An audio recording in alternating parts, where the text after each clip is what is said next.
Ma'am start करें।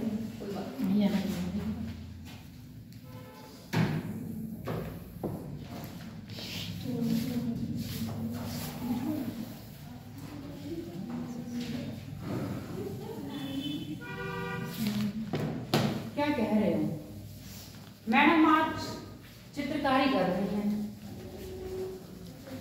Ma'am का class में जो चित्र बन रहा है मैं आपने वो क्या कौन सा चल रहा है?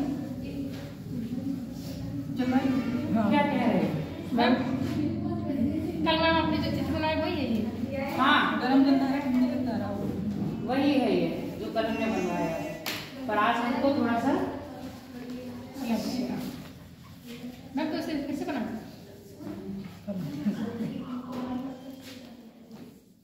ऑन कर दो क्या कैमरा?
पढ़ाए? क्या पढ़ाया था पहले ये बताओ। अरे मानसून ही चलेगा बेटा। सिद्धांत थोड़ा कहाँ पढ़ा ये बताओ।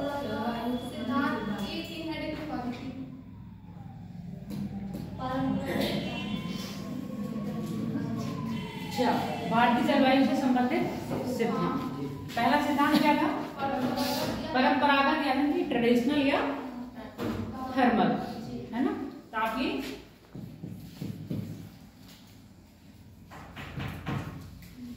कलर ताकि ताकि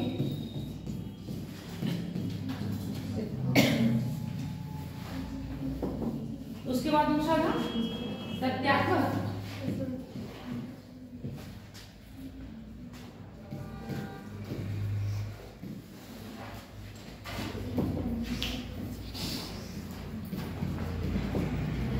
तीसरा था आधुनिक।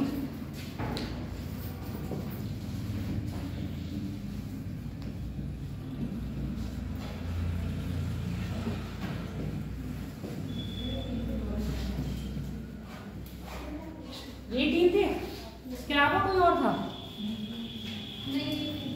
ये तीन थे ना बस, इसके अलावा कोई नहीं। Very good. और कोई आने वाला है तो रुके, नहीं तो फिर हम स्टार्ट करें। तुमको कुछ होमवर्क दिया था करने के लिए, करके लाए हो?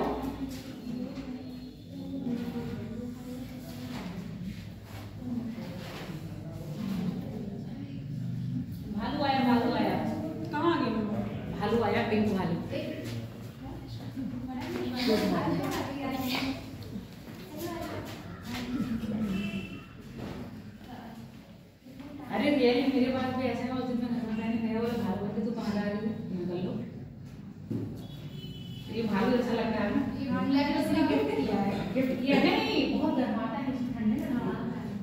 लगेगा? आग उबल रही है। अच्छा, अब अपने अपने सब कलर बताएंगे, सब अपने अपने कलर बताएंगे। मेरा ब्लैक है, मेरा पिंक है, मेरा ब्लू है, मेरा ये है, मेरा वो है ना? चलो हो गया। और कोई आने वाला है? वायु, भारतीय जलवायु संबंधित सिद्धांत। हेडिंग यही लिख के देना तुम लोग, अभी मत बनाओ। बनाने लगी? मैं बना रही थी। बना रही थी। एक ही से काम नहीं चलेगा आज। जब हमने 3 बनाए, 4 बना दिए ना मैंने, 3-4 बना दिए। 3 ही बने अभी, कसम से। देखो हम तीसरा पेज है ना, तो 3 ही बनाए हुए हैं। 1 दूसरा और 2 फर्स्ट पे बस हो गए 3। Oh my God. चलो कोई नहीं। तो हमारा क्या है? भारतीय संबंधित सिद्धांत। बैठो, ऐसे रो रो के एक एक करके आते हो।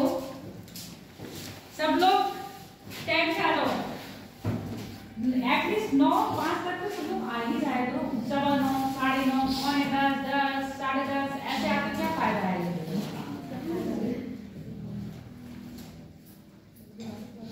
देखो यहाँ पता चल रहा है तापीय सिद्धांत किसकी बात कर रहा होगा? टेम्परेचर की। सिद्धांत अपने आप कूद कूद के कह रहा है कि मैं इसका हूँ। मैंने कहा ना जिस दिन क्वेश्चन सॉल्व करवा रही थी, कभी कभी कोई क्वेश्चन उसमें कूद कूद कूद के आंसर कहते हैं, मैं ही इसका आंसर हूँ और कोई है ही नहीं। ऐसे तापीय सिद्धांत भी कूद कूद के कह रहा है कि जो आपकी जलवायु है उसमें जो डिफरेंस पाया जा रहा है, कैसे पाया जा रहा है? ताप के अंतर के कारण। और ये जो सिद्धांत दिया था, किसने दिया था?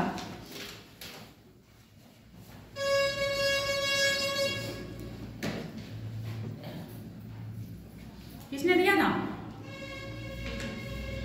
एडमंड ने। एडमंड ने सिद्धांत दिया था। इन्होंने कहा था कि भारत की जो जलवायु है, भारत की जो जलवायु है, उस जलवायु में जो विभिन्नता पाई जाती है वो किस कारण पाई जा रही है? वो इस कारण पाई जा रही है कि भारतीय उपमहाद्वीप के दक्षिण, पश्चिम और पूर्व में क्या है? सागर हैं। तो 2 विभिन्न राशियां हैं। 2 विभिन्न राशियां मतलब एक तरफ स्थल और दूसरी तरफ जल बोल दो या समुद्र बोल दो।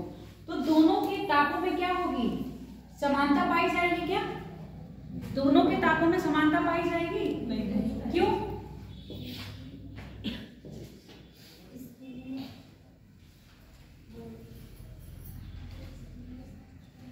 मैम जब स्थल गर्म होगा तो समुद्र में मतलब ठंडा होगा, समुद्र ठंडा होगा तो स्थल गर्म होगा। ऐसा हो, ऐसा क्यों होगा? यही पूछने वाला है कि ना क्वेश्चन बहुत सारे ले लो कि मैम क्वेश्चन बहुत सारे ले लो कि जिसको मतलब उस टेम्परेचर पे पहुंचने में टाइम लगता है।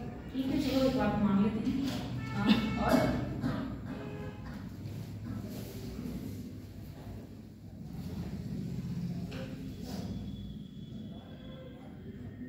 क्या एक फीमेल के और एक मेल के गुण सेम होते हैं? फीमेल को गुस्सा बहुत जल्दी आता है क्या? मेल को गुस्सा? मैं तो कहती हूँ आधा गुस्सा बहुत जल्दी आता है, औरतों को बहुत कम आता है। और औरतें बहुत ज्यादा सहनशील होती हैं, आदमी इतने सहनशील नहीं होते हैं। तो ये क्या हो गया? दोनों के जेंडर अलग हो गए, दोनों की क्वालिटीज अलग हो गई, दोनों की कैरेक्टरिस्टिक्स अलग हो गई। तो यहाँ भी क्या है? एक मेल है और एक फीमेल है ना? जो जल है वो क्या है? फीमेल। और जो स्थल है वो क्या है? मेल। समझते ना? तो यहाँ पर गुस्सा हम किसको कह रहे हैं? आदमी को जल्दी आता है। यानी कि जो तापमान होगा, उस तापमान के कारण सबसे जल्दी जो गर्म होगा वो आपके होंगे स्थल। ठीक है। पापा से आप जल्दी कुछ नहीं कहते, क्यों? पापा बहुत जल्दी गुस्सा जाएंगे। गुस्सा जाएगा मतलब पापा को बहुत जल्दी गुस्सा आ जाएगा।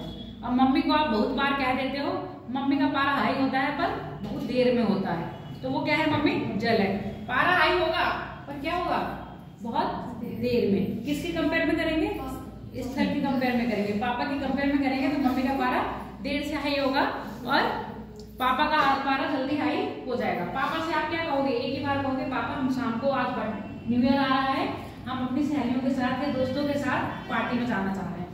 पापा कहेंगे नहीं, या पापा जवाब भी नहीं देंगे।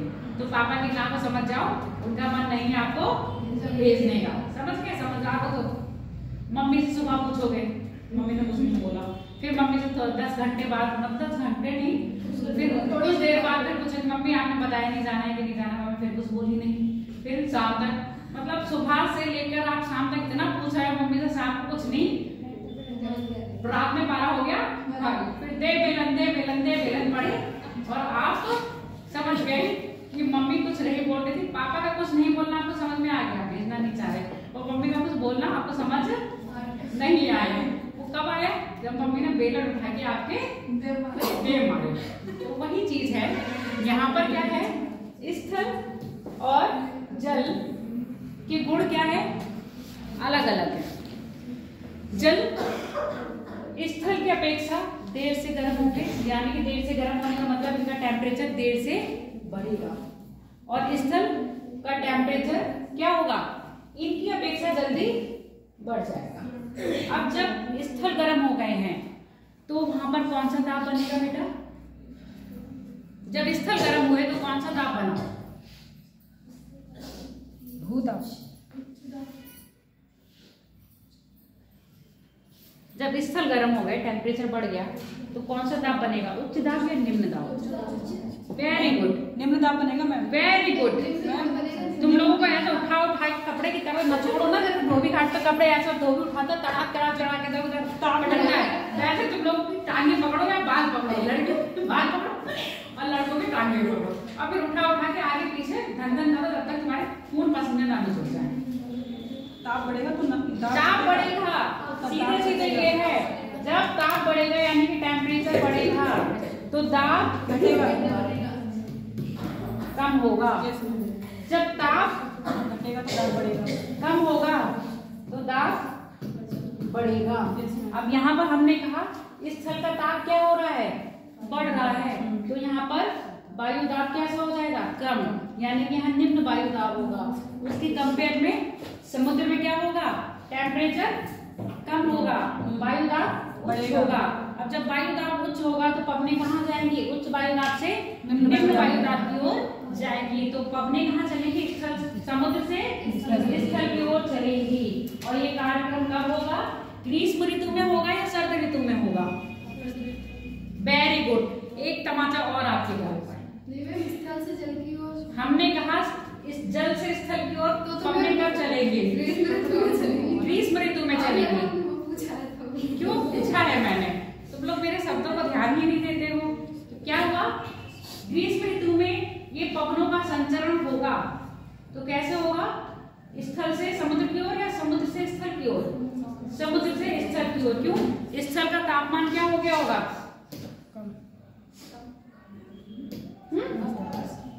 स्थल का तापमान क्या हो गया होगा?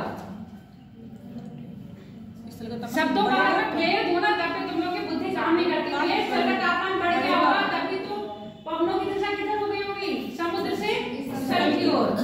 तुम लोग अपने कॉन्सेप्ट ही क्लियर नहीं रखते हो। अब यहाँ पर क्या हुआ? सुनते जाओ। यहाँ पर LP यानी कि लो प्रेशर जोन बन गया। किस साइड? आपके पूरे भारतीय महाद्वीप में। क्यों बन गया? क्योंकि यहाँ पर स्थल खंड है। भारतीय महाद्वीप के दक्षिण में आ जाओगे तो पूरा आपका हिंद महासागर पड़ता है। यहाँ पर क्या है आपका? HP। यहाँ क्या है? HP। यहाँ क्या है? HP। ये हिंदुस्तान पेट्रोलियम नहीं है, ना ही कोई किसी लड़का या लड़की का नाम लिखा है हमने यहाँ पर, वरना आपका उसमें जोड़ो ऐसे ही और P से ये सब चीजें नहीं है। H का मतलब हाई प्रेशर, HP का मतलब हाई प्रेशर और LP का मतलब लो प्रेशर। यहाँ किसी लड़का या लड़की का नाम मेंशन नहीं किया गया इन शॉर्ट। ठीक है। अब यहाँ पर हाई प्रेशर बन गया तो पवनें हाई प्रेशर से किधर जाएंगी? लो प्रेशर की ओर। तो पवनें कहाँ चली? स्थल की ओर, सागर से स्थल की ओर। चाहे ये इतनी लंबी लगा लो, चाहे यहाँ पर छोटी लगा लो। पवनें स्थल से किधर जाने लगी? वो सॉरी, सागर से किधर जाने लगी? स्थल की ओर। कब कंडीशन बनेगी आपकी? ग्रीष्म काल में बन रही है।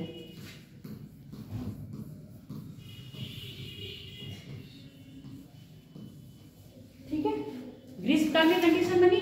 अब ग्रीष्म काल का मतलब सर्दियां, गर्मी। वेरी गुड, इतना तो आप लोग को पता है कि ग्रीष्म काल का मतलब गर्मी होती है।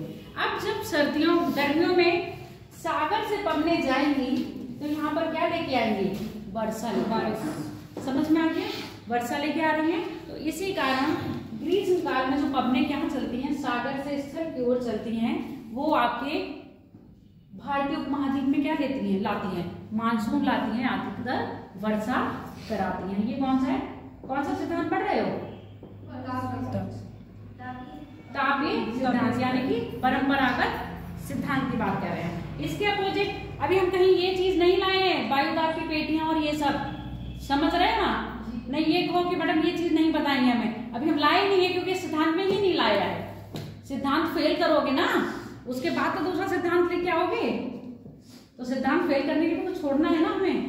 अब दूसरी बात, इन्होंने कहा 2 काल में बांटा ना भारतीय मानसून को, ग्रीष्म काल और दूसरा शीतकाल।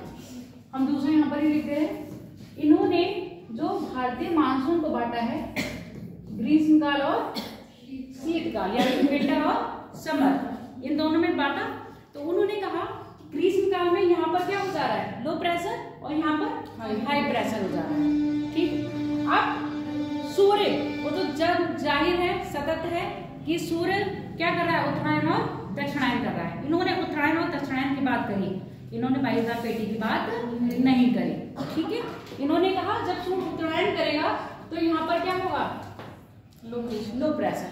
जब सूर्य दक्षिणायन करेगा तो यहाँ पर क्या हो जाएगा, जब सूर्य दक्षिणायन करेगा तो यहाँ पर क्या हो जाएगा, लो प्रेशर, और यहाँ पर क्या हो जाएगा, हाई प्रेशर।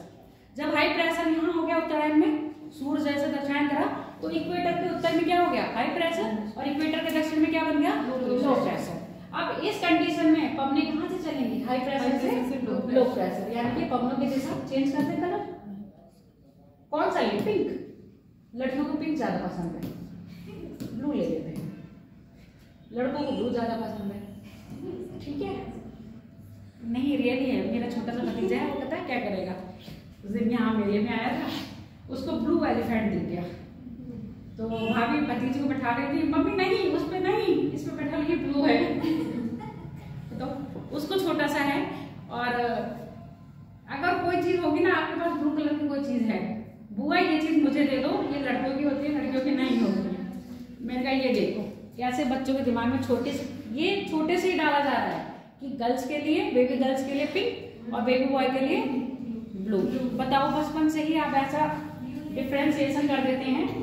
तो यहाँ पर क्या है, जब सूर्य दक्षिणायन हुआ, ठीक है, दक्षिणायन होने के बाद सूर्य का प्रकाश कहाँ पर पड़ता है, कर्क रेखा पर नहीं, किस पर पड़ेगा, इक्वेटर पर, दक्षिणायन होगा।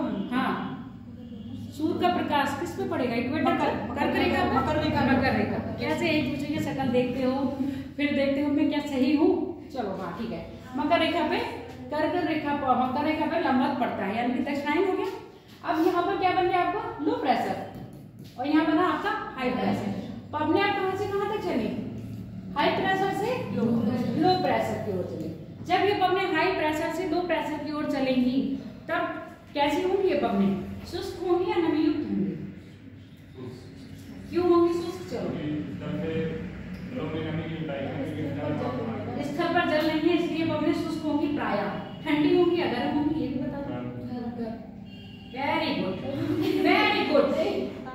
अभी पवनें गर्म है या ठंडी है, बताओ, हवा ठंडी लग रही है, गर्म लग रही है, तो फिर इस समय पवनें, आप अपने दिमाग में ये वाला सिनेरियो लगाओ कि जो ये चीज है वही चीज हम आपको इस समय पढ़ा रहे हैं, समझ में आ गया, जो इस समय चीज है वही चीज पढ़ रहे हो। इस समय पवनें स्थल से कहाँ जा रही है, समुद्र की ओर, और इस समय पवन आपको गर्म लग रही है और शुष्क जरूर है, गर्म नहीं है पर शुष्क है, क्योंकि उसमें नमी की मात्रा नहीं है, पर टेम्परेचर डाउन होने से पवन क्या हो गई है, ठंडी हो गई है, समझ में आ गया, टेम्परेचर डाउन होने से पवन ठंडी हो गई है, पर ठंडी होने के साथ साथ क्या है, शुष्क है।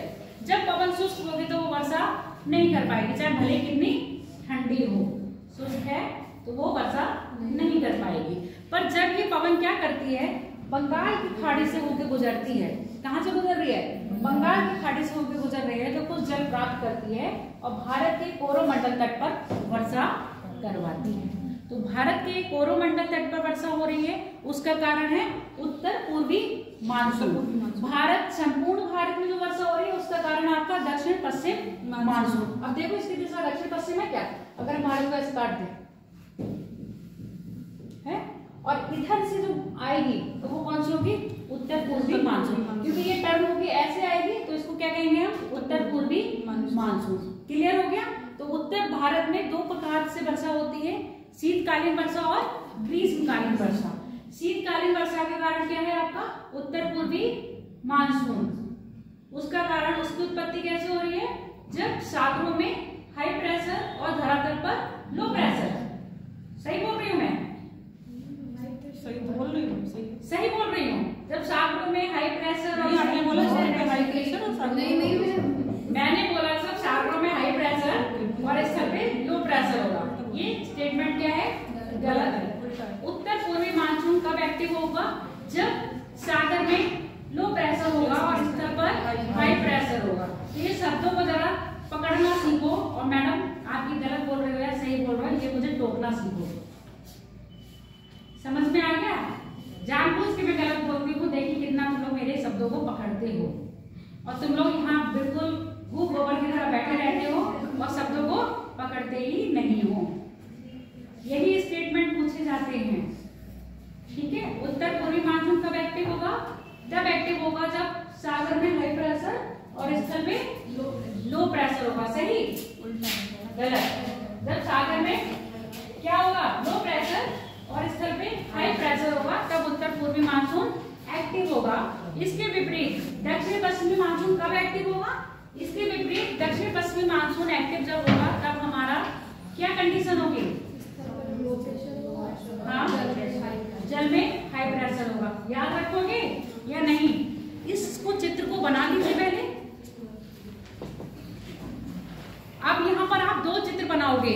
दो चित्र नहीं बना पा रहे हो तो इसी चित्र में कर लेना। इसलिए मैंने कहा था मैंने 4 चित्र बना दिए क्या, पर तुम बोले नहीं मैडम आपने सिर्फ 3 ही चित्र बनाए हैं। तो 3 जब मैं बनाई हूँ तो तुम पहले ये वाला बना लो। तुम लोगों ने बना रखा है, पुराना बनाया हुआ होगा ना पिछली बार का।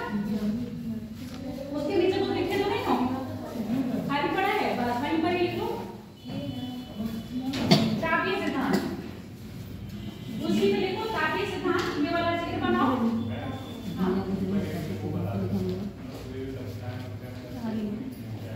अच्छा,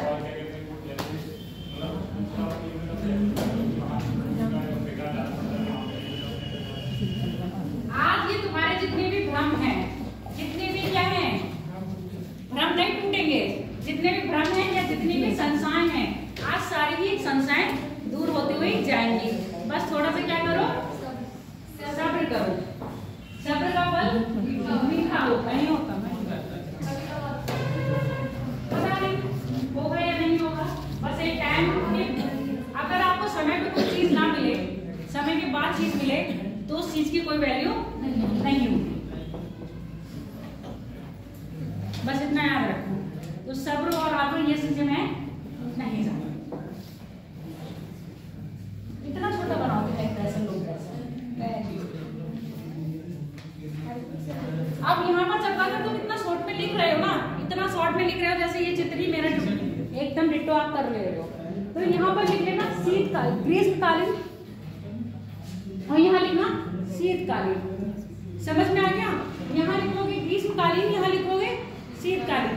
यानी ये वाली जो प्रक्रिया हो रही है वो कब हो रही है? गर्म, मतलब गर्मियों के टाइम को। और ये वाली प्रक्रिया हो रही है कब हो रही है?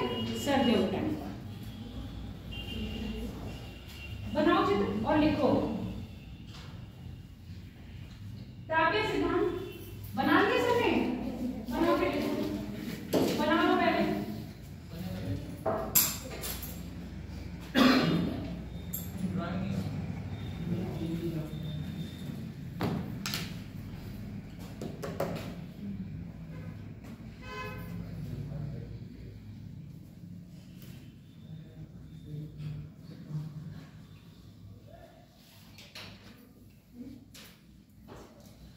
तो मैं ऐसे शुरू कब आया इसमें? क्यों विवेक कुमार हैं? परसों ही आए, सारा सिलेबस कंप्लीट हो गया। तुमने बहुत जल्दी ये डिसीजन लिया, क्यों? इसीलिए तो पूछ रही हूँ, जल्दी ये डिसीजन क्यों लिया? मैम ये सच्ची में आने का बोल रहे थे। तुम्हें नहीं पता? कोई बात नहीं, जब जाओ तब सब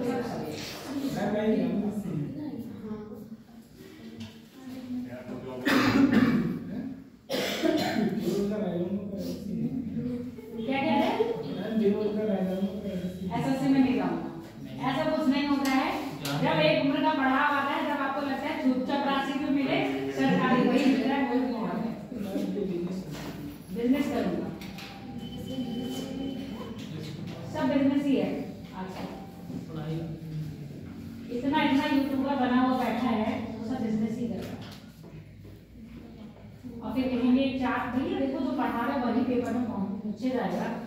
अब मंगल अंदर से तो पूछा नहीं जाएगा कि मंगल पे कितने लोग हैं, कितनी पॉपुलेशन है, विज्ञान की पूछी जाएगी। देखो मेरा नहीं पढ़ाया हुआ पूरा पेपर छपा है, ऐसा लगता है कि यूपीएससी वाले यूपीपीसीएस वाले उन्हीं के पास आगे बोले साहब बताइए कि कौन कौन से क्वेश्चन रखने हैं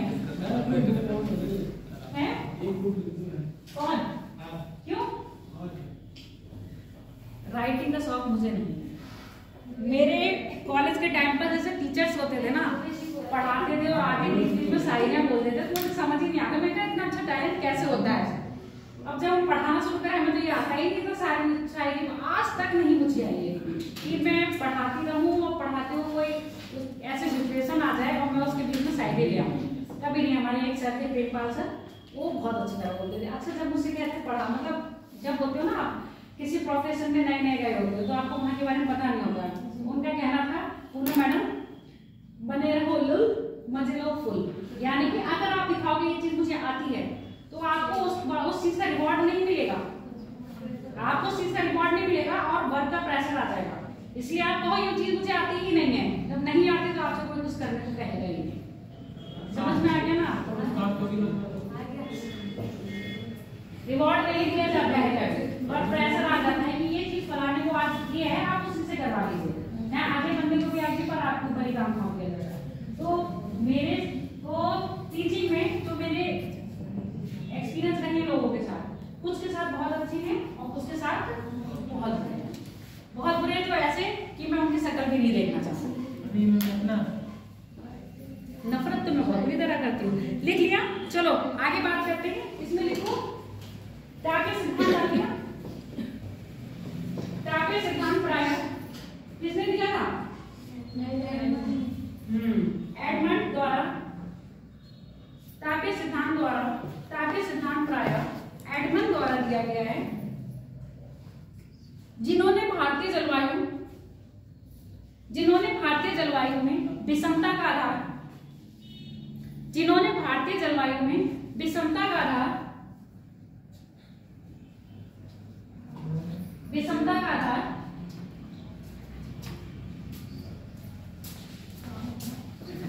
भारतीय जलवायु में विषमता का आधार स्थल तथा जल, स्थल मंडल तथा जल मंडल, स्थल मंडल तथा जल मंडल को माना है, स्थल मंडल तथा जल मंडल को माना है क्योंकि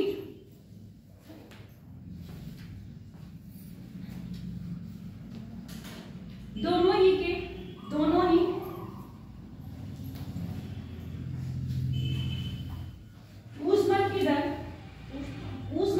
ऊष्मन माने हीट यानी कि तपने की दर, दोनों की ऊष्मन की दर भिन्न भिन्न होती है, दोनों की ऊष्मन की दर भिन्न भिन्न होती है।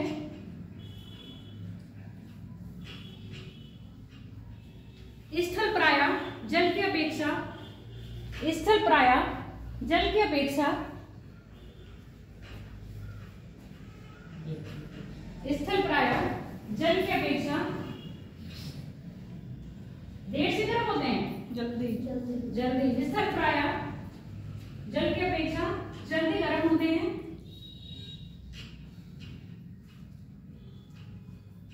जिस कारण स्थल पर लो प्रेशर बनता है, जिस कारण स्थल पर लो प्रेशर बनता है। स्थल पर लो प्रेशर बनने का कारण, स्थल पर लो प्रेशर बनने का कारण सूर्य का उत्तरायण, स्थल पर लो प्रेशर बनने का कारण सूर्य का उत्तरायण होना, सूर्य का उत्तरायण होना अर्थात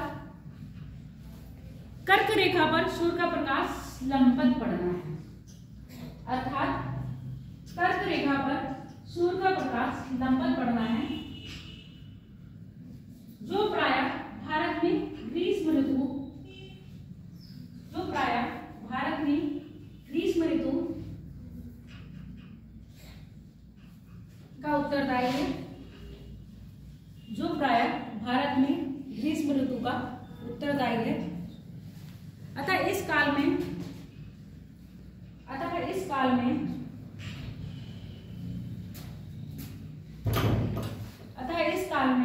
पवनें प्रायः सागर से स्थल की ओर चलती हैं। अतः इस काल में पवनें सागर से स्थल की ओर चलती हैं। सागर से स्थल की ओर चलती हैं।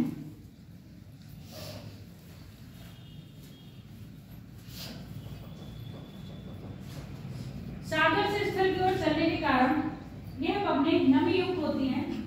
सागर से स्थल की ओर चलने के कारण यह पवनें नमी युक्त होती हैं। नमी युक्त होती हैं तथा संपूर्ण भारत में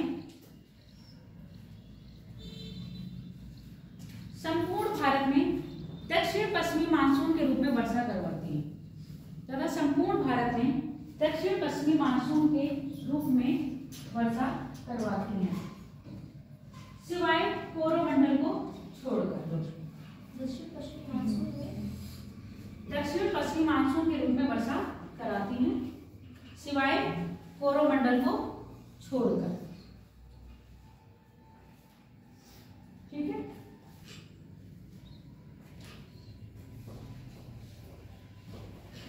सिद्धांत लिख लियो ना, यहाँ पर लिख तो लेके एक चीज ध्यान भूल रहे, शीतकालीन वर्षा और ग्रीष्मकालीन वर्षा। नोट डाल नहीं, लाइन में बताओ क्या लिखो, सबने रख में लिखा है सिवाय कोरोमंडल छोड़ के, सिवाय इसको छोड़कर, सौम्या को छोड़ के सबने रख में लिखा है। मैं पेज आर्टिकल का बताओ।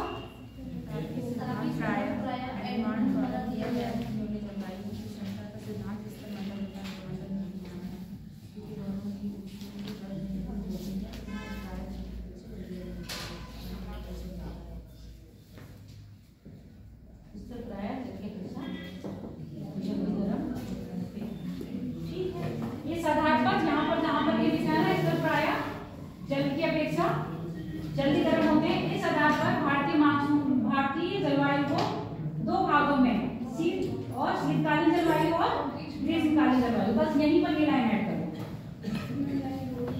इस आधार पर क्या लिखे हो, जिस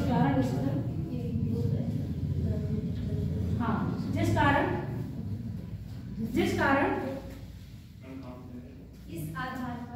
इस आधार पर भारतीय जलवायु को ग्रीष्म जलवायु तथा मानसूनी जलवायु में, ग्रीष्म जलवायु तथा शीत जलवायु में विभक्त किया है।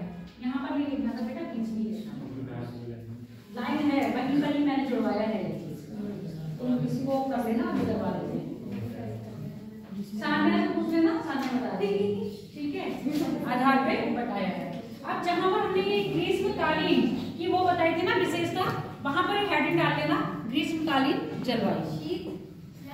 अभी हमने ग्रीष्म बताया है ना, कौन सी चीज, शीत, दो भागों में बांटा गया है, शीतकालीन जलवायु और ग्रीष्मकालीन जलवायु। तो जो अभी हम लिखवाएंगे पूरी चीज, वो किसकी, आपके ग्रीष्मकालीन जलवायु की है। तो वहां पर हेडिंग डाल दिया ना अपना ग्रीष्मकालीन, ठीक है, नहीं तो इतने पेपर को दोबारा लिख लेना। अगली हेडिंग डालो, कौन सी होगी, शीतकालीन जलवायु।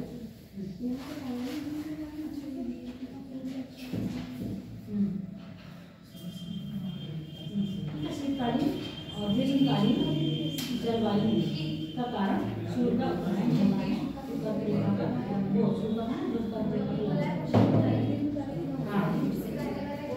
आप डालो शीतकालीन। इससे पहले जो पूरी विशेषता लिखवाई है वो सारी किसकी थी, आपके ग्रीष्मकालीन की। आप हेडिंग डालो शीतकालीन जलवायु। भारत में शीतकालीन जलवायु की उत्पत्ति प्रायः, भारत में शीतकालीन जलवायु लिख लो चाहे मानसून लिख लो, की उत्पत्ति प्रायः सूर्य के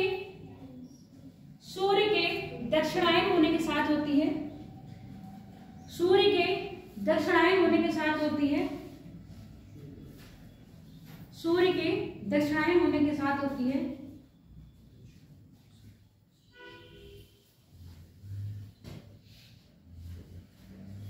सूर्य का प्रकाश मकर रेखा पर लंबवत पड़ता है। सूर्य का प्रकाश मकर रेखा पर लंबवत पड़ता है, जिस कारण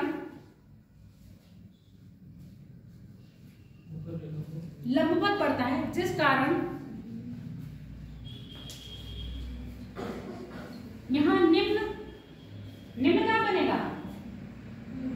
यहाँ निम्न दाब की स्थिति उत्पन्न होती है। यहाँ निम्न दाब की स्थिति उत्पन्न होती है। निम्न दाब की स्थिति उत्पन्न होती है तथा हिंद महासागर में भी निम्न दाब तथा हिंद महासागर में भी निम्न दाब उत्पन्न होता है, जिस कारण हवाएं कहाँ जाएंगी? ओ क्या लिखे हो लैंग्वेज? हिंद महासागर में निम्न दाब उत्पन्न होता है तथा इसके विपरीत भारतीय उपमहाद्वीप में कौन सा प्रेशर बनेगा? High pressure. तथा इसके विपरीत भारतीय उपमहाद्वीप में उच्च दाब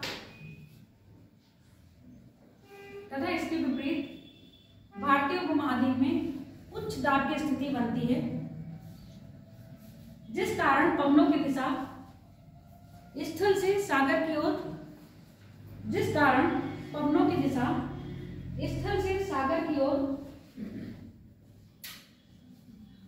परिवर्तित हो जाती है।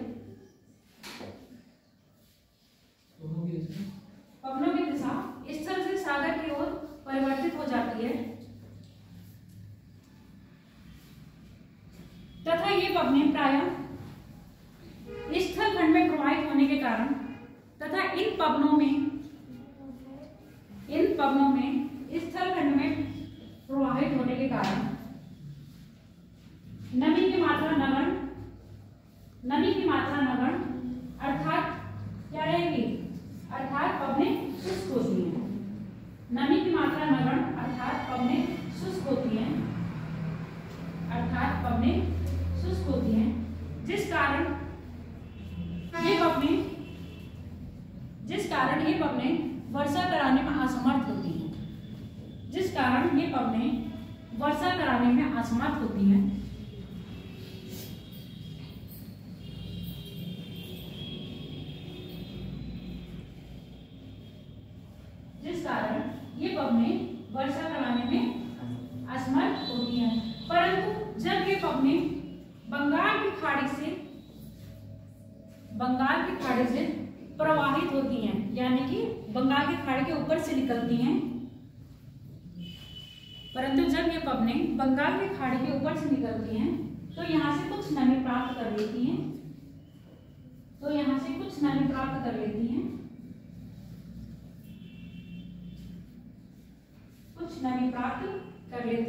तथा भारत के कोरोमंडल तट पर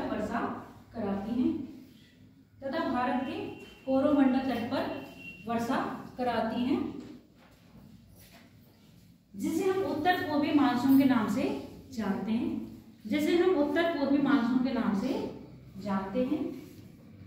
भारत में उत्तर पूर्वी मानसून के नाम से जानते हैं, जिसे हम भारत में उत्तर पूर्वी मानसून के नाम से जानते हैं। उत्तर पूर्वी मानसून से वर्षा प्राप्त करने वाला भारत में उत्तर पूर्वी मानसून से आज ये टॉपिक पूरा कंप्लीट करना है। ये नहीं तीनों सिद्धांत भारत में उत्तर पूर्वी मानसून से वर्षा प्राप्त करने वाला एकमात्र स्थल कोरोमंडल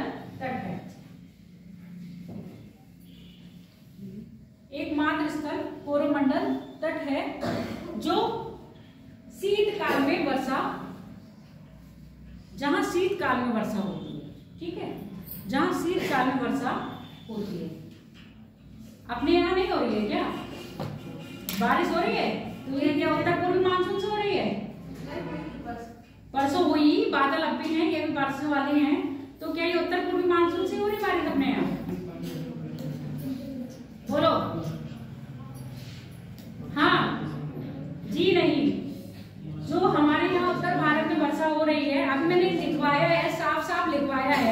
कि केवल उत्तर पूर्वी मानसून में केवल कहाँ वर्षा हो रही है?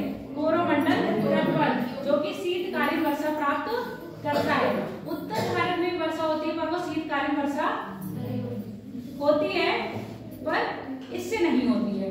ठीक है, तो और भी तो क्षेत्र हैं भारत में जो शीतकालीन वर्षा प्राप्त कर रहे हैं। तो जो एडमंड थे, इन्होंने क्या बात है, जो एडमंड जो भी हो, एडमंड है ना, जो एडमंड थे इन्होंने सिर्फ ताप को ही क्या बनाया, जलवायु का आधार बनाया। जबकि भारत की जलवायु को सिर्फ ताप ही नहीं प्रभावित करता, वायुमंडलीय पवनें भी क्या करती हैं, प्रभावित करती हैं। इसीलिए इनका सिद्धांत क्या हो गया, फेल हो गया। अब यहीं पर लाइन करके देख लो, यहीं पर लाइन चेंज करो और लिखो एडमंड द्वारा प्रतिपादित सिद्धांत, कौन सा सिद्धांत है, तापीय सिद्धांत। एडमंड द्वारा प्रतिपादित तापीय सिद्धांत केवल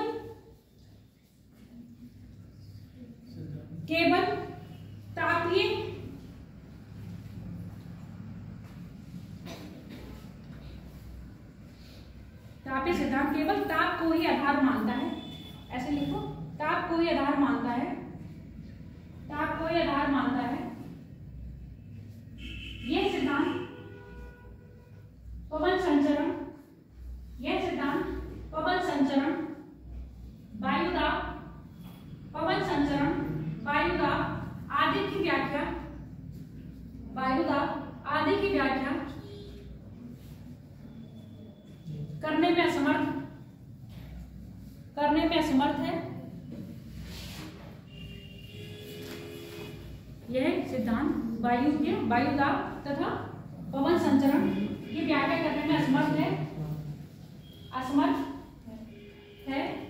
इसलिए यह सिद्धांत पूर्णतया भारतीय जलवायु की व्याख्या नहीं करता। दूसरा सिद्धांत क्या था हमारा, मैम मतलब ये तो जैसे ये जो है दूसरा मैम ये मतलब पूरे वर्ल्ड के लिए दिया होगा ना, वर्ल्ड के लिए नहीं, सिर्फ भारत के जलवायु के लिए। हाँ, तो पवन संचरण तो चल रहा है। अब जैसे भारत में हो रहा है, भारत के अपोजिट दक्षिण गोलार्ध में वो चीज हो रही होगी, वो चीज कब हो रही होगी, इस समय हो वर्ल्ड पे। हाँ, अप्लाई एक छोटे से चीजों पर कभी ये होता ना, मतलब इन्होंने ऐसा बोला होगा ना कि जैसे उत्तरायण हो रहा है, दक्षिणायन हो रहा है, तो वो पूरे वर्ल्ड के लिए बताया होगा। हाँ, उत्तरायण दक्षिणायन हो रहा है, सुबह से चल रही होगी, ऐसी पवनें चलती हैं, पवनों की दिशा ये रहती है। इन्होंने ये चीज नहीं कहा है कि और चीज भी है, यानी कि हाई प्रेशर लो प्रेशर की बात इन्होंने नहीं बताई, वजह से फेल हो गई। हाँ, इन्होंने बस ये कहा कि वहां पर टेम्परेचर क्या हो जाता है, बढ़ जाता है, और क्या है, दोनों ही जल राशियां क्या हो गई, विपरीत हो गई, तो इसलिए पवनों की दिशा कन्वर्ट हो जाती है कैसे, टेम्परेचर के आधार पर। इन्होंने वायुदाब की बात नहीं कही। अच्छा, ये वायुदाब बनता कैसे, ये चीज भी इन्होंने नहीं बताई है। जो कौन सा है, आगे बड़ा परेशान है उसको जानने के लिए। अगला चित्र बना लो, अगला सिद्धांत लिख लो, गत्यात्मक सिद्धांत, डायनामिक थ्योरी लिखो बस, गत्यात्मक सिद्धांत, डायनामिक थ्योरी, गत्यात्मक सिद्धांत। अच्छा, क्या नाम था उनका पूरा नाम है एडमंड हेली, उनका पूरा नाम है एडमंड हेली,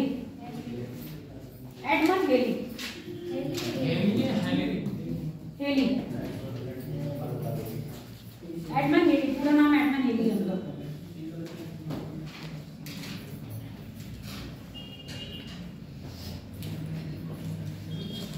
जो आपका गत्यात्मक सिद्धांत है वो दिया है एच फ्लोन में, एच हिंदी में लिख दो,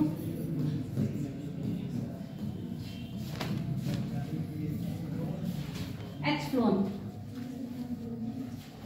1951, उसकी ईयर नहीं थी, लिखना चाहो या लिख लो, अदरवाइज कोई जरूरी नहीं है। और ये सिद्धांत आप लोग के समझने में है, जो मेंस देगा या आंसर राइटिंग करेगा उसके लिए ये है। बाकी प्री निकालने के लिए सिर्फ सिद्धांत तो चीजों को समझो कि जलवायु में परिवर्तन किस कारण होता है, ऐसे क्वेश्चन बनते हैं। लिख लो, समझा दे पहले, अभी तो इनका सिद्धांत भी फेल होगा। इन्होंने क्या कहा? ITCZ नया तत्व लेके आए ITCZ। क्या है ये बला? ITCZ बताओ, वायुदाब पेटी। ये बला बताओ ITCZ क्या है?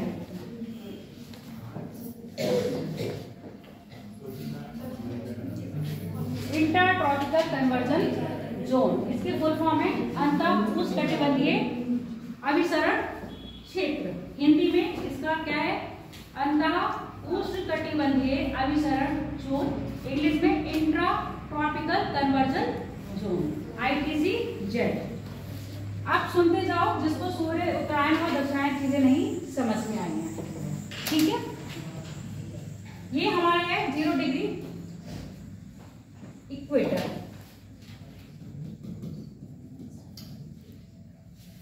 ये हमारा साइड 3.5 डिग्री उत्तरी अक्षांश जिसको हम बोलते हैं कर्क रेखा। और ये हमारा है 23.5 डिग्री दक्षिण अक्षांश जिसको हम बोलते हैं मकर रेखा। ये सबको छोटे छोटे बच्चों को भी पता है कि कर्क रेखा पर सूर्य का प्रकाश लंबवत नॉर्मली पूछा जाता है। अगर आप 21 जून को खड़े हैं, 21 जून को खड़े हैं और आपकी परछाई सबसे बड़ी होगी सबसे छोटी होगी, उत्तर में होगी या दक्षिण में होगी? बताओ।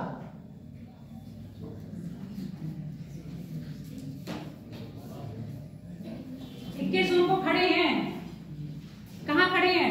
रेखा मैंने लिखी यहाँ देख रखी है।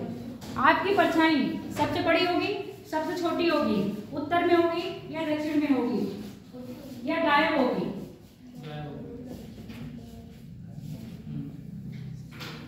बड़ी होगी।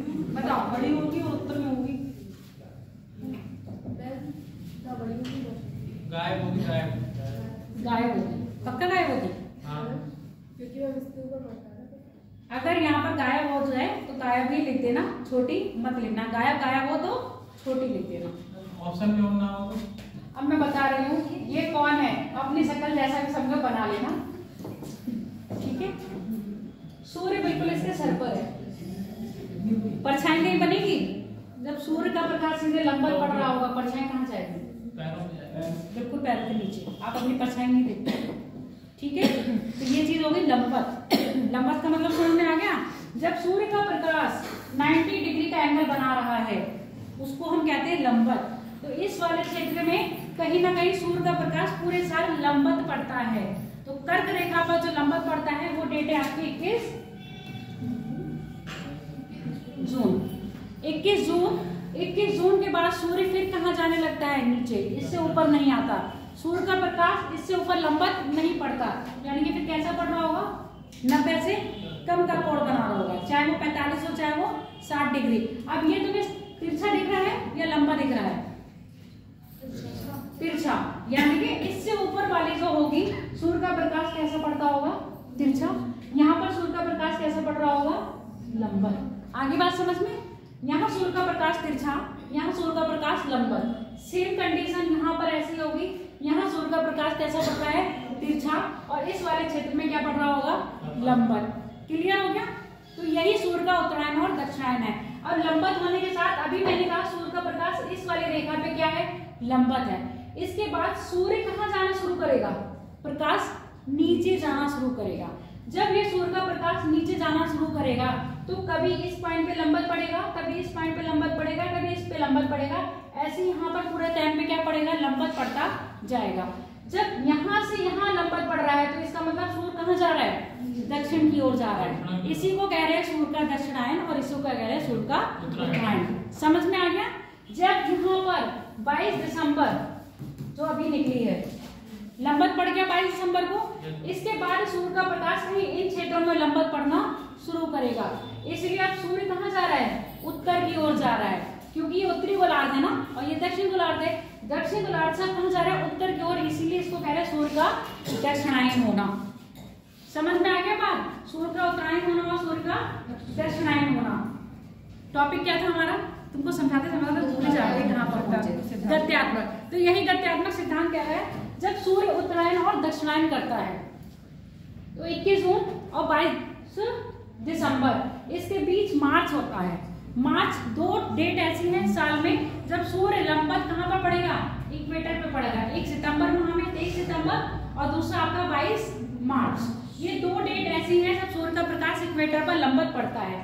जब सूर्य का प्रकाश इक्वेटर पर हो, कर्क रेखा हो या मकर रेखा हो या इक्वेटर हो, इसी के बीच में पड़ता है, इसी के बीच में आपका बनता है ITCZ। और ये ITCZ कहाँ बनेगा, जब सूर्य का प्रकाश लंबवत कहाँ पड़ रहा होगा, मकर रेखा पर। तो ITCZ एग्जैक्ट मकर रेखा पर नहीं बनेगा, उससे दक्षिण में बनेगा। समझ में आ गया बात, उससे कहाँ बनेगा, दक्षिण में बनेगा। तो दक्षिण में ITCZ वही वाली बात है जहाँ ठंडी हवाएं और गर्म हवाएं, यानी कि दोनों गोलार्धों से हवाएं आएंगी। दोनों तरफ क्या है, निम्न दाब का क्षेत्र है। ITCZ और कुछ नहीं है, ये आपका लो प्रेशर वाला जोन है। इसी लो प्रेशर जोन को भरने के लिए उच्च वायु दाब से पवनें कहाँ आएंगी, निम्न वायु दाब की ओर आती हैं। और ये पवनें दोनों ही गोलार्ध से आएंगी, यानी कि जो व्यापारिक पवनें चलती हैं इधर से भी आएंगी और इधर से भी आएंगी।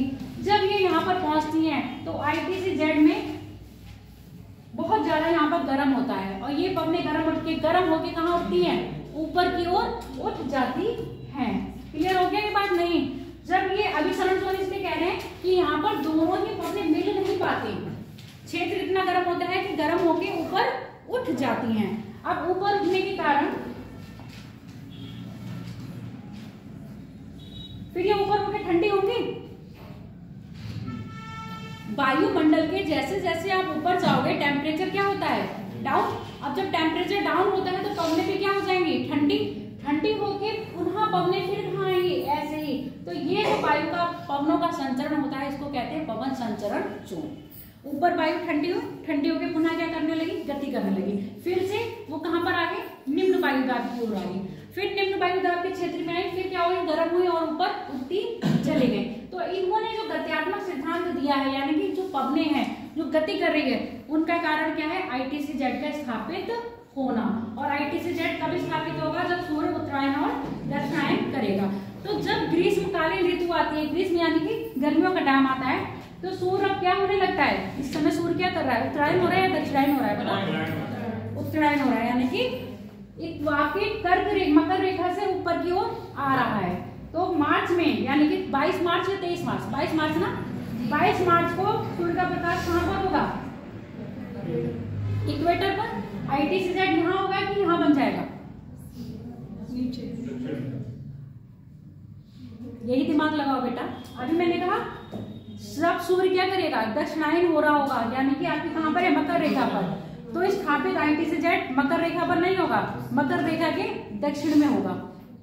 ठीक, अब जब ये ऊपर जा रहा है तो ITCZ नीचे होगा या ऊपर होगा, ITCZ ऊपर स्थापित होगा।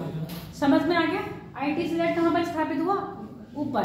अब जब यहाँ पर ITCZ स्थापित हो रहा है तो वही चीज है, जहां जहां ITC बनता जाएगा वहां पर आपकी पवनें आती जाएंगी और पवनें ऊपर अभिसरण होते हुए ऊपर उठती जाएंगी। 21 जून को सूर्य का प्रकाश कर्क रेखा पर लंबवत पड़ता है, तो यानी कि इस समय ITCZ यहाँ पर स्थापित होना चाहिए था। सूर्य का प्रकाश लंबवत है तो ITCZ यहाँ होना चाहिए था, पर ITCZ यहाँ ना होके कुछ उत्तर में, यानी कि भारत के उत्तरी मैदान के क्षेत्र गंगा मैदान में स्थापित हो जाता है। क्लियर हो गई ये बात? ITCZ कहाँ बनेगा 21 जून के बाद, आपके उत्तर भारत के मैदान में, कर्क रेखा पर नहीं, जबकि इसके उत्तर में बनेगा। अब यहाँ जब उत्तर में बना तभी तो आपकी पवनें क्या चलेंगी, निम्न वायुदाब का क्षेत्र बना, निम्न वायुदाब है ना, और यहाँ पर क्या हो गया, हाई प्रेशर। अब यही हाई प्रेशर से पवनें कहाँ जा रही हैं, लो प्रेशर में जा रही हैं। सेम कंडीशन जो इससे पहले आप समझ चुके हो, तापीय सिद्धांत, उन्होंने सूर्य के ताप की बात कही थी, ITCZ की बात नहीं कही थी। इन्होंने यहाँ पर क्या कहा है, ITCZ कहा, और ITCZ के साथ साथ इन्होंने क्या कहा, दाब। कौन सा दाब, वायु दाब। इन्होंने दो चीज की बात कही, किसने, अपने सिद्धांत में, क्या नाम था इनका, एच फ्लोर ने दो ही बातें कही हैं कि जब सूर्य उत्तरायण और दक्षिणायन करता है तो सूर्य के उत्तरायण और दक्षिणायन होने के साथ साथ ITCZ स्थापित होता है, जो प्रायः पवनों को क्या करता है, पवनों को आकर्षित करता है। और ये ITCZ कुछ और नहीं, निम्न वायुदाब का क्षेत्र है। क्लियर?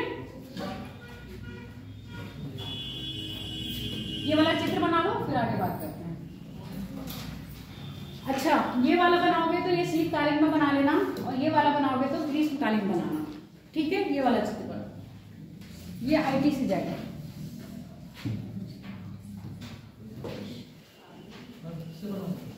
हाँ बेटा, फिर से बनाओ।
और ये याद करना, तुमको दक्षिण पश्चिमी मानसून पढ़ा चुके हैं, उत्तर पूर्वी मानसून भी पढ़ा चुके हैं, इसलिए बोलना मत कि मैडम ये चीज भी पढ़ा देंगे। जो चीज नहीं पढ़ाई गई है बस वही चीज पढ़ा रहे हैं। कल का ये टॉपिक और है, उसके बाद खत्म।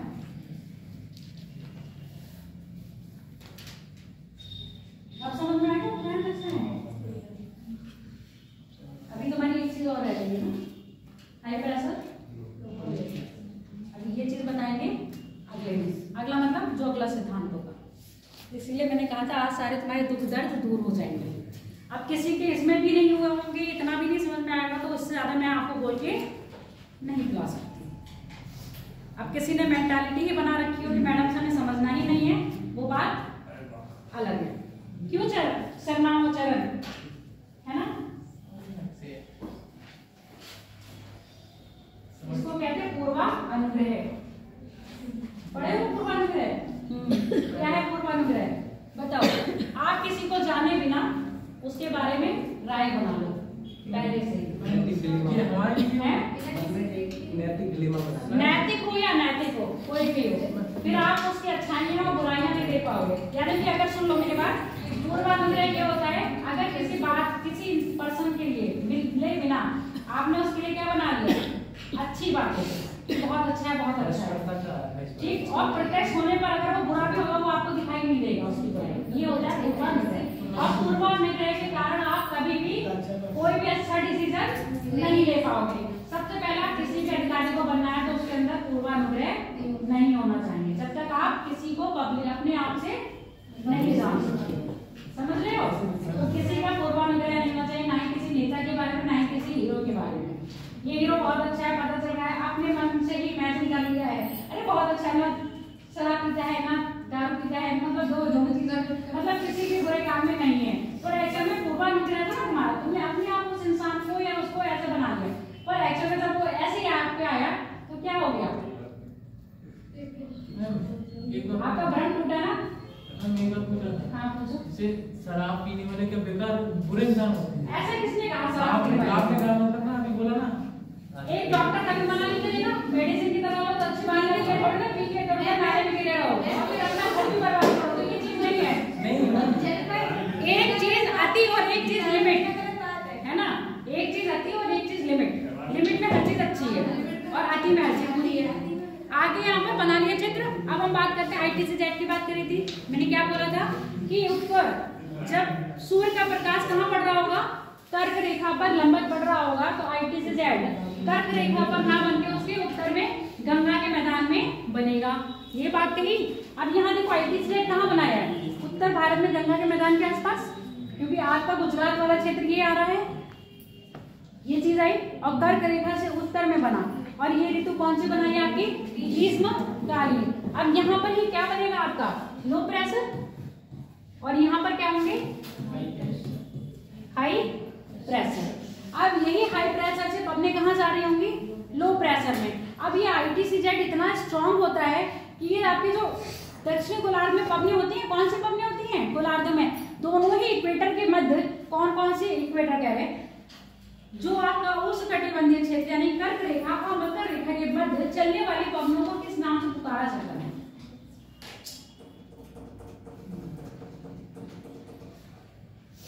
क्या पढ़ना है तुम लोगों को? कभी कभी ऐसा लगता है अपना ही माथा दीवार में मारे और फोड़ करके आओ। व्यापारिक पवनें चलती हैं, समझ में आ रहा है? अब यहाँ सुन लो,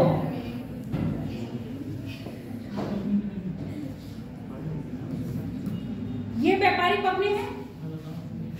इन पवनों की दिशा उत्तरी गोलार्ध में कैसी रहेगी? उत्तर। उत्तर कौन सी है ये दिशा? उत्तर। ये भगवान, उत्तर अगर मैं बनाऊं तो ऐसे बनाऊंगी ना। मैम ऊपर ही तो पूछ रही थी। मैंने ये कहा ये दिशा कौन सी है? ये वाला। हाँ, उत्तर पूर्व। उत्तर पूर्व है। और ये वाली दिशा कौन सी है? दक्षिण पूर्व। तो ये उत्तर पूर्व और दक्षिण पूर्व, यानी कि उत्तरी गोलार्ध में उत्तर पूर्व और दक्षिण गोलार्ध में दक्षिण पूर्व, ये जो पवनें चलती है इनको कहते हैं हम व्यापारिक पवनें। और व्यापारिक पवनों का क्षेत्र यही रहता है कर्क रेखा और मकर रेखा के मध्य। बहुत बढ़ेगा तो आपका 30 डिग्री उत्तरी अक्षांश, 30 डिग्री दक्षिण अक्षांश के मध्य आपकी व्यापारिक पवनें चलती हैं। अब ITCZ जब यहाँ बना तो ये क्या होगा? बहुत स्ट्रॉन्ग होता है, इतना स्ट्रॉन्ग होता है कि दक्षिण गोलार्ध में चलने वाली व्यापारिक पवनों को भी कहाँ लेके आता है? उत्तरी गोलार्ध में आने के लिए मजबूर कर देता है। जब ये पवनें उत्तरी गोलार्ध में आती हैं तो फेरल के नियमानुसार क्या है ये पवनों का गति? फेरल के नियमानुसार उत्तरी गोलार्ध में पवनों की गति क्या हो जाएगी? क्लॉकवाइज हो जाएगी। और ये पवनों का मुड़ना किस कारण होता है? कोरियोलिस बल के कारण। अब पवनें देखो गति क्या है? ये हम इक्वेटर बना दिए, इनकी दिशा यही तो है। अगर ये यही रहती तो कैसे कन्वर्ट होती? इस तरह से, है ना? क्योंकि ये दक्षिण गोलार्ध है। अब क्योंकि अब ये पवनें कहाँ पहुंच रही हैं? उत्तरी गोलार्ध में। अब ये फेरल के नियमानुसार ये फॉलो कर रही है और मुड़ रही है। वो किसके कारण मुड़ रहे हैं? कोरियोलिस बल के कारण। अब ये पवनें गति करेंगी कहाँ? उत्तरी गोलार्ध में प्रवेश करेंगी। जैसे ही उत्तरी गोलार्ध में प्रवेश करती है फेरल के नियम के अनुसार ये अपने क्लॉकवाइज हो जाएंगे। अब जब फेरल के नियमानुसार ये क्लॉकवाइज हुए, और क्या है यहाँ पर? हाई प्रेशर जोन चल रहा है। हाई प्रेशर जोन, यहाँ भी हाई प्रेशर ही जोन तो है, ऊपर रख के क्या है आपका? Low pressure zone.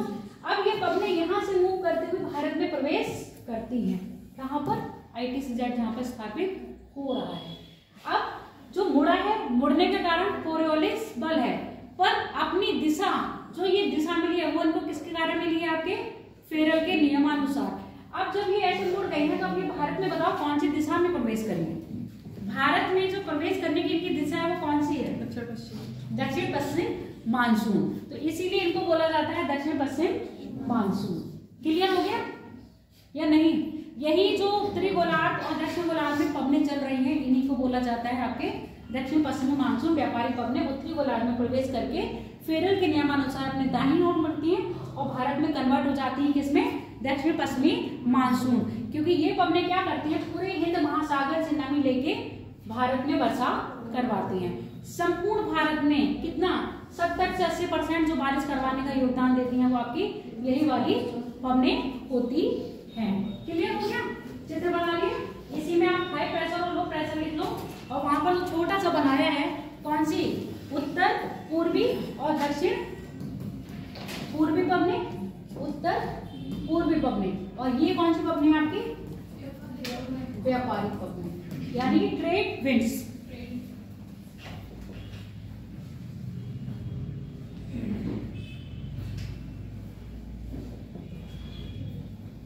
ऐसे ही एग्जामिनर का फेवरेट टॉपिक है।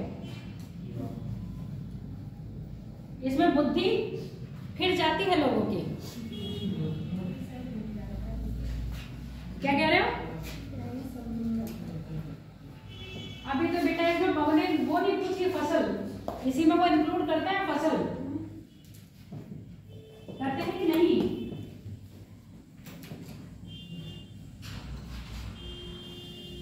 बना लिए? चलो दूसरा भी बना लो।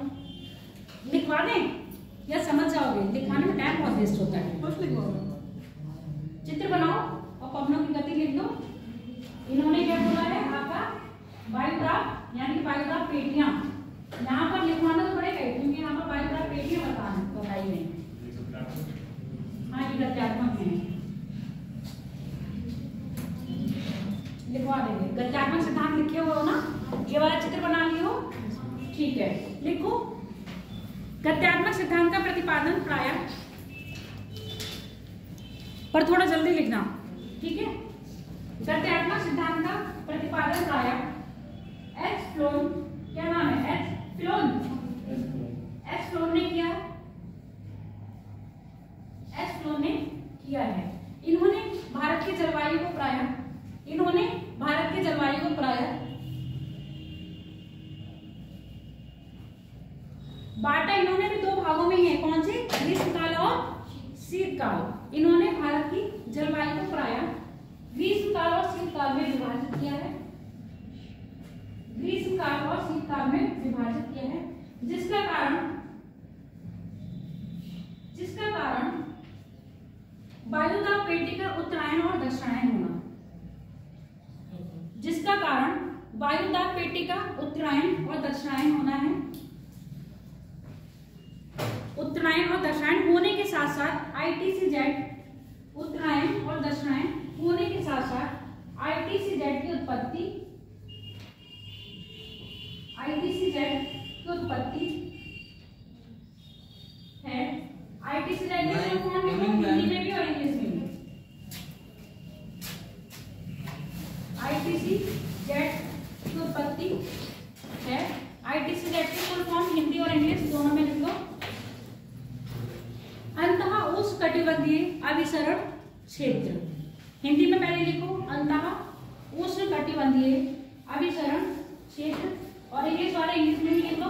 हिंदी वालों को इंग्लिश में इसलिए लिखवाया है, कभी कभी इंग्लिश में भी पूछ लेते हैं। ITCZ लिखो, inter tropical conversion zone, inter tropical conversion zone, inter tropical conversion zone, conversion zone, ठीक। आप लाइन चेंज करके लिखो, ITCZ प्रायः, ITCZ प्रायः एक निम्न वायुदाब का क्षेत्र है। ITCZ प्रायः एक निम्न वायुदाब का क्षेत्र है, जहां उच्च वायुदाब से पवने, जहां उच्च वायुदाब से पवने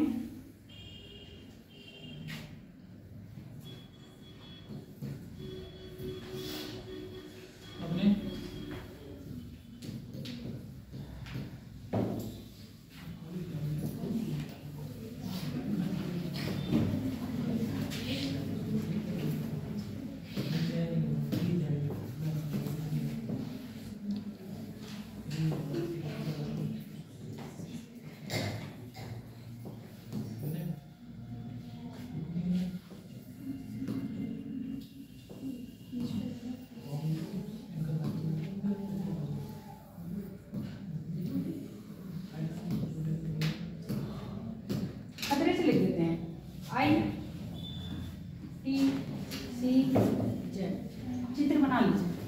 और ये ITCZ 0 पर दिखाया है, इसका मतलब ये नहीं है कि 0 पर ही अवस्थित होता है। क्या होता है, जब वायुदाब पेटियां शिफ्ट करती हैं उत्तरायण और दक्षिणायन में, तो ये क्या हो जाता है, शिफ्ट होता है उत्तर और दक्षिण की ओर। ये तो हमने सिर्फ आपको इक्वेटर पर ऐसा दिखा दिया। हाँ, और यहाँ लिख लेना, पवने गर्म होकर ऊपर उठना।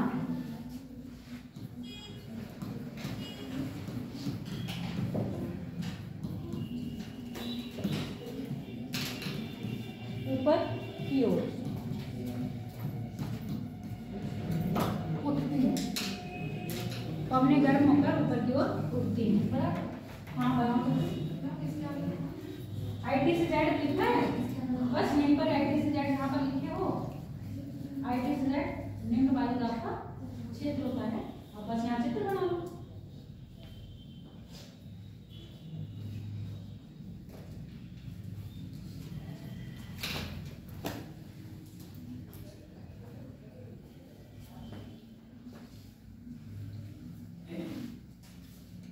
स्वामी तुमने नोट्स बनाए हैं जलवायु वाले, वर्षा हुई थी, ऊपर लेके आना चाहिए। तुमने बनाए? और से सामने कुछ भी बनाए नहीं होंगे।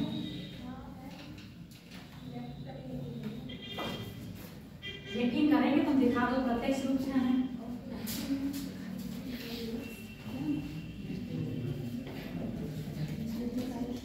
क्या ये वाले नहीं, पुराने क्लास मुझे लग रहा है जिस दिन पुलिस के एग्जाम के बाद जो क्लास हुई थी ना, वो वाली क्लास में होगा।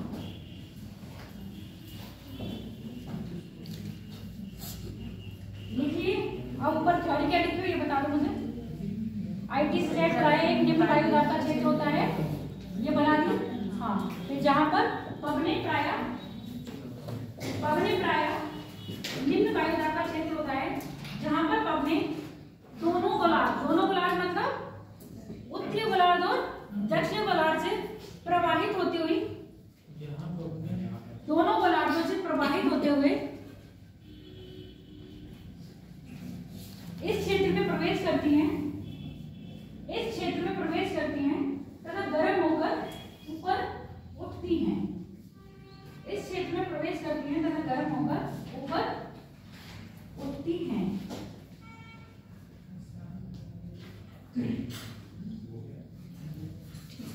अब लिख लो,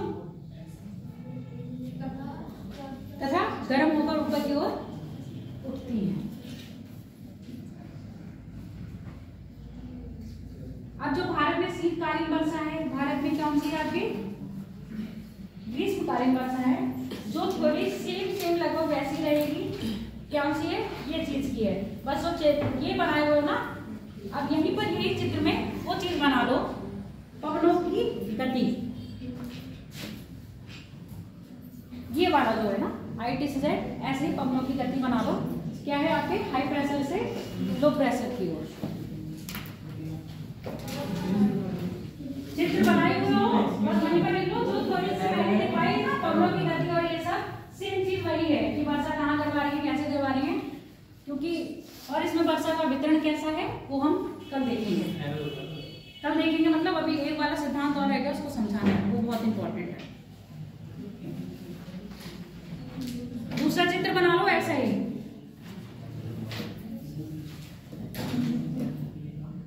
ये वाला बना लो, ये आपका है शीतकालीन का।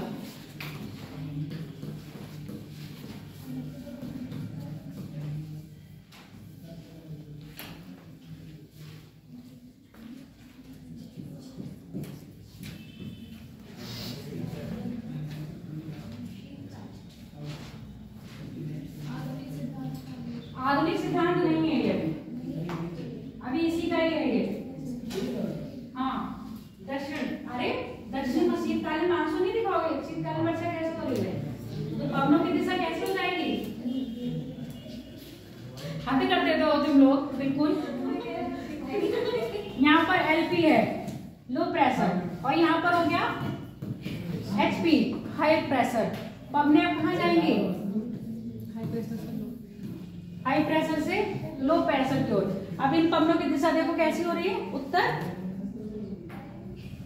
कैसी है? अगर हम ऐसे बात करें उत्तर पूरब होगी, अगर हम ऐसे कन्वर्ट करें इनको तो कैसी होगी ये? उत्तर पूरब। और जब ये उत्तरी गोलार्ध में प्रवेश करेंगी तो कैसे घूम जाएंगी? Anti clockwise. अब यहाँ पर जब ये ऐसे आ रही हैं तो ये बंगाल की खाड़ी है ना, ये बात बंगाल की खाड़ी से क्या प्राप्त करेंगी? नमी। और नमी प्राप्त करके भारत के कौन से कोरोमंडल तट पे क्या करवाएंगी? वर्षा करवाएंगी। और यहाँ पर ये चित्र बना के ऐसे सर्कल बना के लिख लेना कोरोमंडल। कोरोमंडल या लिखोगे TN यानी कि तमिलनाडु। पूरी लैंग्वेज वही चीज है जो समझाने वाली बात थी, वो यही थी। इसमें ITCZ है और वायुदाब पेटियों का क्या है? शिफ्ट होना उत्तर से दक्षिण। और वायुदाब पेटियां जब उत्तर और दक्षिण शिफ्ट होंगी, उसके साथ साथ आपका ITCZ भी क्या होगा? शिफ्ट होगा।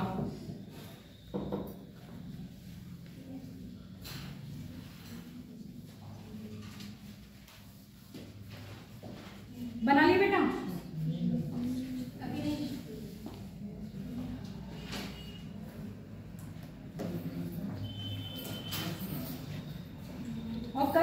जल्दी आना, थोड़ा जल्दी मतलब 9:05 तक सब बच्चे आ जाना। ठंड तुम्हारे लिए नहीं है, सबके लिए ठंड है। ऐसे हम भी 9:30 बजे आ सकते हैं। जब हम पूरनपुर जाते तब भी हम 50 किलोमीटर से जाते थे, तभी हम टाइम से पहुंचते थे। एक अपनी जिम्मेदारी होती है, उस चीज को समझो। आप अपना कर्तव्य समझो, हम अपना कर्तव्य समझ रहे हैं, तभी तो आए हैं। वेरी गुड, एहसान कर रहे हो, हम आ रहे हो। मिटाला नहीं है, वहां जाओ। दूसरा चित्र बनाना है ना, इसलिए नहीं तो हम तो इसी में समझा देंगे। इनकी वो लिख लो, आलोचना। आलोचना लिख लो, इनका सिद्धांत क्यों फेल हुआ है वो तो लिखना जरूरी है ना। लिखो, आलोचना लिखो। ये तो सबसे फेवरेट लोगों का काम है, आलोचना करना। हर बार से करते, हम भी बार बार करेंगे इनकी आलोचना। लिखो, वेरी गुड। लिखो आलोचना में, आलोचना मत लिखना, मतलब ऐसे लिखो सिद्धांत का फेल क्यों हुआ है। एच फ्लोन द्वारा दिया गया गत्यात्मक सिद्धांत, एच फ्लोन द्वारा दिया गया गत्यात्मक सिद्धांत पूर्णतया भारत की जलवायु की व्याख्या पूर्णतया करने में असमर्थ है, क्योंकि भारत की जलवायु की पूर्णतया व्याख्या करने में असमर्थ है, क्योंकि फ्लोन ने क्या कहा है, वायुदाब पेटियों तथा पवन संचरण की व्याख्या तो की तथा पवन संचरण की व्याख्या तो की, परंतु भारतीय जलवायु को इन कारणों के इतर कैसे नए शब्द लेके आ रही है मैडम। इन कारणों के इतर का मतलब इन कारणों के अतिरिक्त। इतना लंबा लिखवा दिया इसलिए मैंने इतर लिखवा दिया और छोटा सा, है ना। इन कारणों के इतर जेट धाराओं की अनदेखी की गई है, जेट धाराओं की अनदेखी की गई है तथा इसके साथ साथ उन्होंने सागरीय जलधाराओं की भी व्याख्या नहीं की है, नहीं की गई है।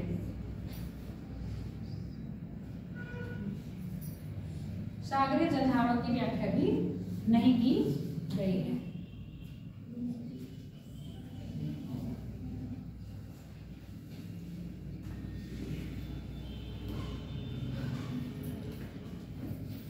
चलो मेरा तो इसी में काम हो जाएगा, तुम लोग बना लो चित्र। प्लेन वाला बनाना, ये मत बनाना। प्लेन वाला मतलब ये चीज बनाना।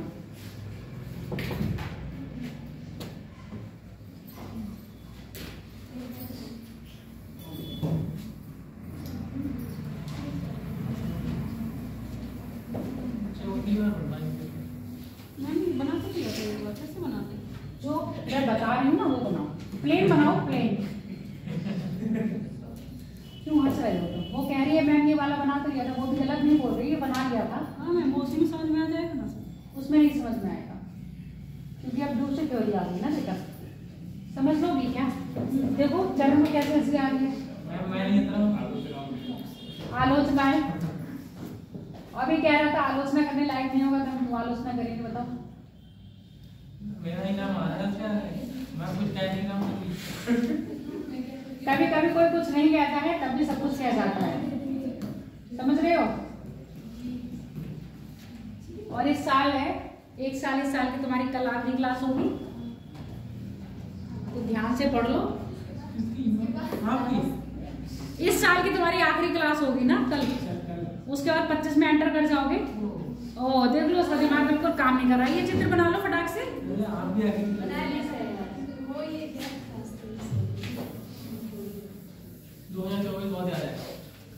पता नहीं भैया, किसको याद आएगा किसको नहीं आएगा, सारे ही याद आते हैं।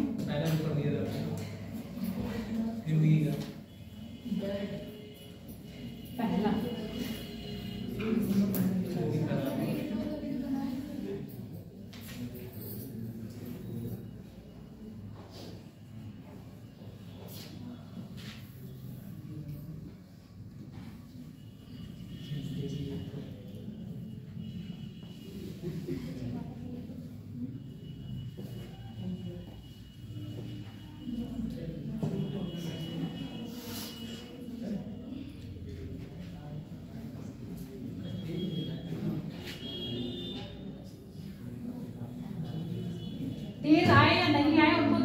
साइड से क्या नाम है सरनाम,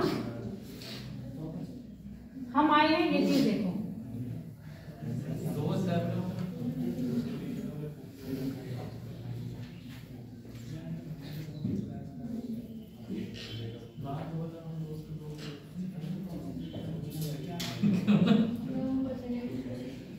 क्यों नहीं छोड़ी? मैम आपने बताया नहीं तो ऊपर बना हुआ वही नहीं छोड़ दिया। अगर मैं वही कह देती कि यही चित्र बनाना है तो वही उसी में काम हो जाता ना। नया चित्र बनाने की जगह मैंने कुछ कहा है तो फिर इसका मतलब कुछ ना कुछ तो चेंज होगा ही।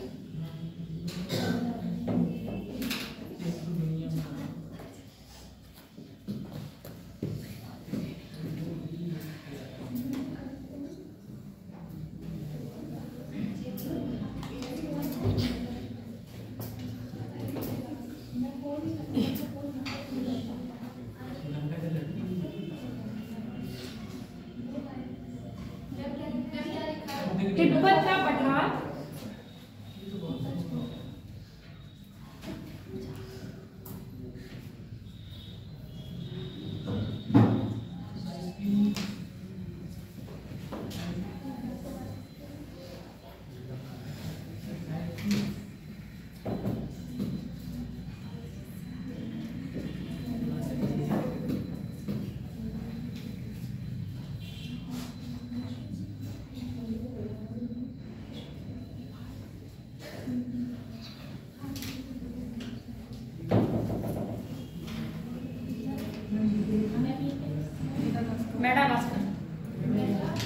मेडागास्कर।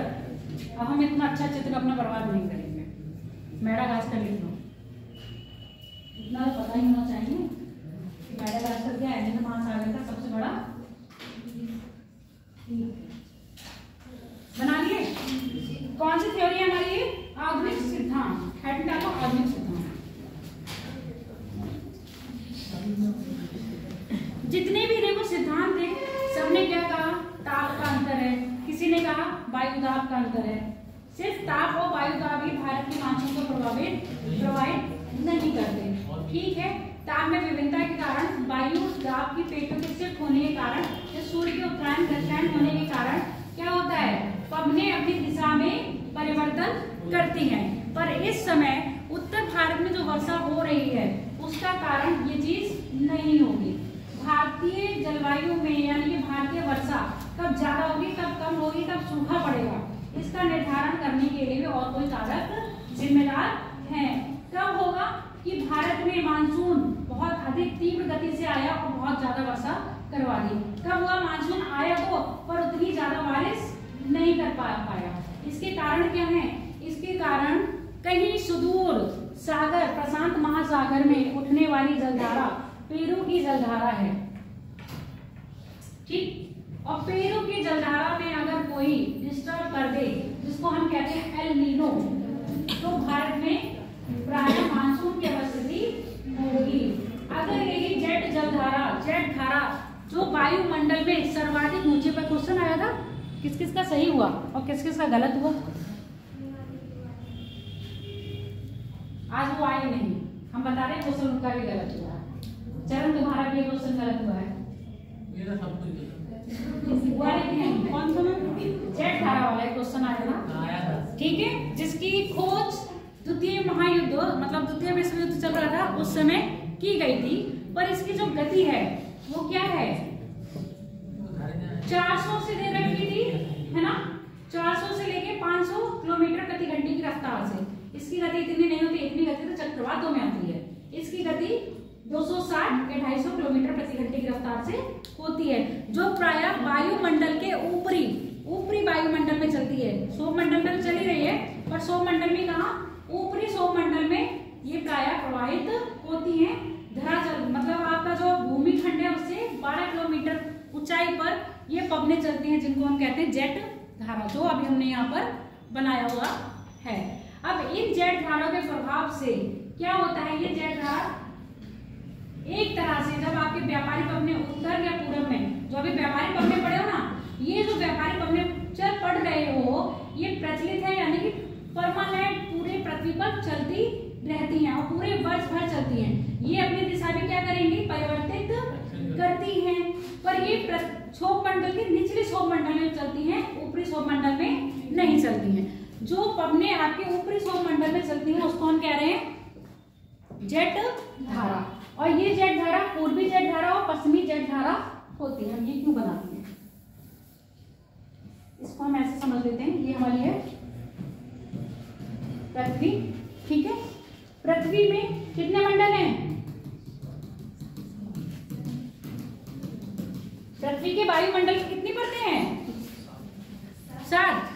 Very good. कौन कौन सी है 7? नाम बताओ। 5 हैं। 5 कौन कौन सी हैं? क्षोभ मंडल, संताप मंडल, आयन मंडल, वायु मंडल और एक और है। क्षोभ मंडल, संताप मंडल और मध्य मध्य मंडल। मंडल, मध्य मंडल के बाद आयन मंडल और आयन मंडल के बहिर्मंडल। अब यहाँ पर हम बात कर रहे हैं, ये जो हमने बनाया है ये पूरा क्षोभ मंडल बनाया है, या हम इसको क्षोभ मंडल ना मान के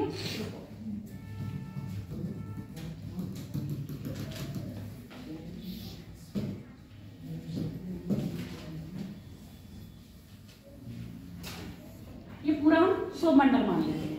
ये ब्लू लाइन के नीचे जो है वो निचला क्षोभ मंडल है और ब्लू लाइन के ऊपर जो है वो ऊपरी क्षोभ मंडल है, ठीक है। निचला और ऊपरी। अब कहा जेट पवने जो है कहाँ चल रही हैं? ऊपरी क्षोभ मंडल प्रभावित होती हैं। जितनी भी आपकी और पवने हैं वो कहाँ चल रही हैं? निचले क्षोभ मंडल में चल रही हैं। 2 मिनट में तो हो भी नहीं पाएगा।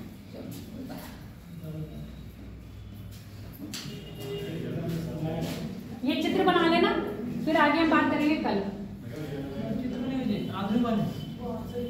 आधुनिक वाले में तो वो वाला चित्र बना लिया हो ना, ठीक है। उसके बाद ये वाला चित्र बना के रख लो। हाँ, कल मैम क्योंकि इसके आगे बताएंगे ना ऊपरी मंडल में ये जो पवने बताएंगे इसी को लिख लेना जेट धारा, जेट धारा या जेट स्ट्रीम,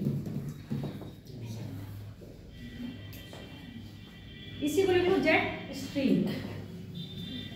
तुम्हारा जो क्वेश्चन था वो इसी में है, कल बात करेंगे उस पर। तुम लोग लिखते ही इतना धीरे धीरे हो, ये पूरा आज तक के लिए लेके आई थी और सर को भी बिल्कुल ये है कि जल्दी से खत्म हो जाए, 5-10 मिनट ऊपर काम हो।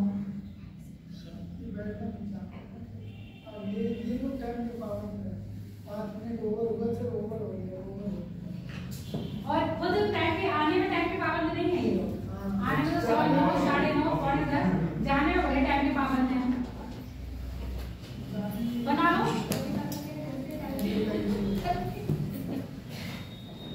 और कल दिमाग की बत्ती खोल के आना सब लोग, कल दिमाग की बत्ती खोल के आना, मेंटोस खा के आना।